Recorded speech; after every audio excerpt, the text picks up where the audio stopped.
అనుకునేవారు కాదు. చిన్నగా నేను గ్రో అవుతున్న కొద్దీ విలేజెస్కి వెళ్ళి ఒక 3 జనరేషన్స్ వారిని నిలబెట్టి వారిని అడిగేవారు. ఓ తాతగారిని, మీ ఏజ్లో మీరు ఎంత అడుగుల్లో మీరు వ్యవసాయం చేసేవారు, త్రాగునీరు దొరికేదని. వారు 10 అడుగులు 20 అడుగులు చెప్పేవారు. తర్వాత వారి అబ్బాయిని అడిగేవారు, మీరెంత ఏజ్లో ఇప్పుడు వ్యవసాయం చేస్తున్నారు అని.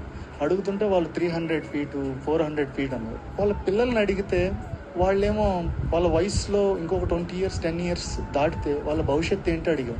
అప్పుడు ఆలోచించడం మొదలెట్టారు. అప్పుడు వారు ఏం చేయొచ్చు దీనికంటే సబ్సిడీస్ ఏదన్నా వస్తుంది. నేను చాలామంది కలెక్టర్ని కలిశాను. నేను ఆ ప్రాసెస్లో నేను మాస్టర్స్ చదివిన తర్వాత నేను జయప్రకాష్ నారాయణ గారి వాళ్ళ టీం తోటి, అన్నా హజారే గారి టీం తోటి, మన అబ్దుల్ కలాం గారు లీడ్ ఇండియా 2020లో పనిచేసేవారు. లీడ్ ఇండియా 2020లో కలాం గారితో పనిచేస్తున్నప్పుడు కలాం గారు ఒక మాట చెప్పేవారు, నేను చాలా ప్లేసెస్కి ఎందుకు వెళ్తానంటే నేను వెళ్ళిన ప్రతి ప్లేస్లో